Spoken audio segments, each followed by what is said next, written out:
Hola, ¿qué tal? El día de hoy vamos a hablar de los enfoques que ayudan a explicar el comportamiento del comprador organizacional.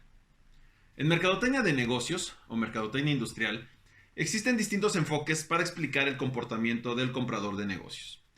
La teoría de la medición recompensa, la teoría de la elección del comportamiento, teoría de la función y de los determinantes de la compra.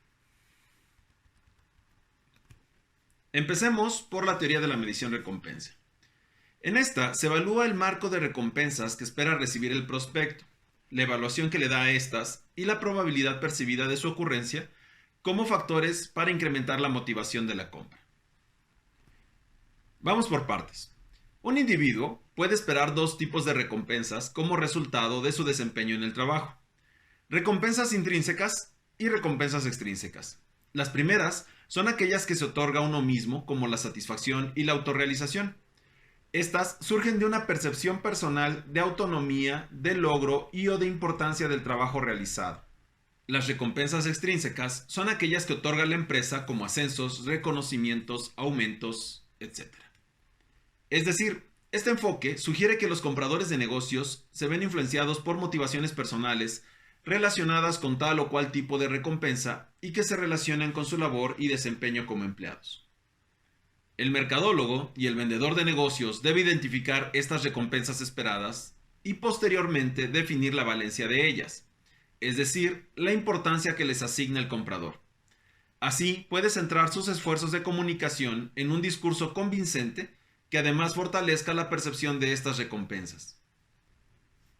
Esta información surge a través de las entrevistas entre el prospecto y el vendedor, quien gracias a su habilidad para indagar y el desarrollo de una buena relación con los clientes la obtiene.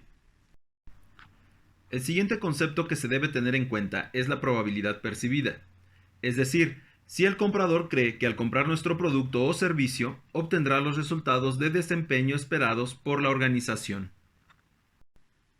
Por ejemplo, si la recompensa esperada es el reconocimiento de su empresa por su trabajo, nuestro discurso de ventas se debería centrar en la forma que nuestra relación de negocios le ayudará a obtener ese reconocimiento, porque nuestra calidad, precio o servicio le aseguran mejores rendimientos y un mercado más amplio que serán celebrados por sus superiores. Por el contrario, si nuestro producto o servicio no aporta las recompensas de mayor valor para el cliente, entonces debemos elevar la valencia de aquellas recompensas que sí le podemos ayudar a alcanzar. El hecho es que la motivación para la compra es el resultado de multiplicar la valencia por la probabilidad. Es decir, si logramos elevar cualquiera de estas, entonces tendremos más probabilidad de vender nuestro producto. La segunda es la teoría de la elección del comportamiento. En esta, el primer paso es identificar el grado de orientación del individuo hacia sí mismo o hacia la compañía. Es decir, si su enfoque en el trabajo se centra en los beneficios que puede obtener la empresa o bien en los beneficios personales. A partir de esto, se identifica la relevancia personal del sistema de recompensas. La diferencia con la teoría anterior es que aquí las recompensas extrínsecas se dividen en formales o informales y sociales. Las primeras son las que se especifican en los procedimientos, como incrementos a los sueldos, ascensos o el empleado del mes. Las segundas son aquellas que no se tienen planificadas, como una felicitación casual, el reconocimiento de sus compañeros, el apoyo de sus superiores, etc. Mientras que las recompensas intrínsecas se mantienen tal cual. Como ocurre en la teoría anterior, se deben concentrar los esfuerzos de marketing y ventas en un discurso que le permita al prospecto saber que a través de nuestros productos puede alcanzar las recompensas y los beneficios esperados. Finalmente, se debe considerar también la estrategia de comportamiento del comprador y de la empresa, si el enfoque es defensivo u ofensivo. Un enfoque defensivo es aquel que se orienta al proceso evitando las amenazas, por lo que tomará pocos riesgos y procurará no adquirir productos o servicios que pongan en juego la estabilidad financiera de sus procesos. Por el contrario, un enfoque ofensivo es más propenso al riesgo si esto puede significar mejores resultados. Resumiendo, en este enfoque agregamos dos niveles de análisis: la orientación de la persona y el enfoque estratégico de la empresa y del área de compras.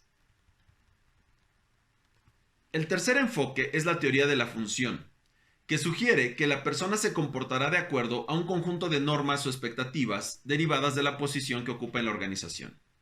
Esta posición puede ser autónoma, cuando es una única persona la que toma las decisiones de compras, o a través de un centro de compras o unidad de toma de decisiones. De acuerdo a este enfoque, las personas que participan en el proceso de decisión toman diferentes papeles: iniciador, influenciadores, tomador de decisiones, contralor, agente de compras, usuarios o gatekeepers. El iniciador es aquel que detona el proceso de compras. Un operador, la secretaria, un cliente interno o externo, puede ser cualquiera dentro de la empresa que incita a la compra al reconocer la necesidad. El influenciador es aquel que participa afectando el proceso de compras a través de sugerencias o prescripciones, a veces como resultado de su experiencia técnica y en ocasiones solo por una opinión personal. El tomador de decisiones o especificador es quien toma la decisión objetiva de la compra. El contralor supervisa que el proceso se haga de acuerdo al procedimiento y a las necesidades de la empresa. Puede ser el área de finanzas, ingeniería, planeación o calidad. El agente de compras es quien realiza la compra real, normalmente el departamento de esta área. El usuario es quien utiliza o consume el producto en la organización y normalmente se empata con el iniciador. El gatekeeper o portero es una figura particular de esta teoría que filtra las compras o impide el ingreso a nuevos vendedores, dificultando la labor de ventas. Por ejemplo, el asistente de gerencia suele tener indicaciones específicas para evitar que se importune a los tomadores de decisiones. Estas funciones no son excluyentes, pueden ocurrir todas o la mayoría de estas, y en ocasiones una persona o departamento puede aparecer en más de una. Estos centros de compras tienen 3 dimensiones a considerar: su temporalidad, si son duraderos o solo existen para una compra en específico; su verticalidad u horizontalidad, cómo se estructura de acuerdo a la jerarquía de la empresa y por tanto la dificultad entre las relaciones que se crean; y su formalización, si el centro de compras se especifica de acuerdo a un procedimiento o es informal. Según este enfoque, los esfuerzos de marketing deben tomar en cuenta a uno u otro miembro del centro de compras para facilitar nuestra labor. Podemos realizar esfuerzos diferenciados para comunicarnos con el usuario, con el iniciador, el tomador de decisiones o el comprador. La teoría de los determinantes de la compra es el último de los enfoques para abordar el comportamiento de compras organizacional. En este se analizan los factores ambientales, de mercado, de la organización y factores individuales. Los factores ambientales son el macro y microambiente. El macroambiente es aquel que afecta a la organización, pero al que la organización no puede afectar, salvo muy pocas excepciones, como factores políticos, económicos, sociales, tecnológicos, ecológicos y legales. El microambiente es aquel que afecta a la empresa y que también se afecta por la misma, como empleados, cultura organizacional, sindicatos, inversionistas y otros.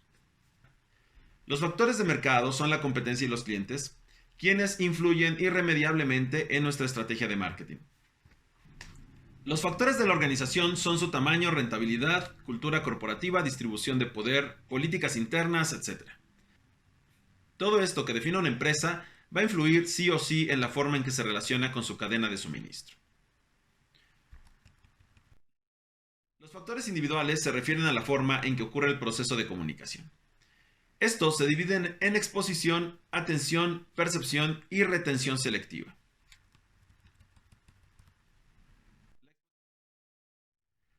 La exposición selectiva se refiere a que las personas, incluyendo compradores de consumo y organizacionales, solo ponen atención a los medios de comunicación que les son relevantes. Por tanto, nuestra promoción se debe realizar a través de esos medios específicos.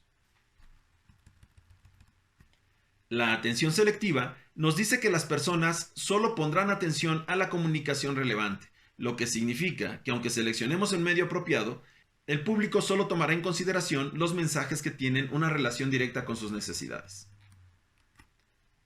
La percepción selectiva implica que una vez que el mensaje ha llegado al prospecto y le ha puesto atención, aún hay que tomar en consideración que lo va a interpretar de acuerdo a su realidad específica. Por eso debemos cuidar el formato, el contenido del mensaje y otros elementos publicitarios y de diseño gráfico, asegurándonos que la interpretación de nuestra publicidad sea la correcta. Finalmente, la retención selectiva nos dice que las personas solo recordarán la información relevante o interesante por alguna razón en particular, incluido el humor. Los vendedores profesionales realizan este tipo de acciones todo el tiempo, aunque muchos de ellos las dominan de forma automática, por tanto no identifican cada paso con un nombre o concepto específico, pero saben que su labor consiste en conocer la percepción y los deseos de su interlocutor para facilitar que se genere la compra. El mercadólogo debe, a través de su sistema de información de marketing, obtener este tipo de información para diseñar herramientas promocionales apropiadas para su segmento. Pues bien, hasta aquí este tema. No olviden suscribirse, activar las notificaciones y compartir. Nos vemos la próxima.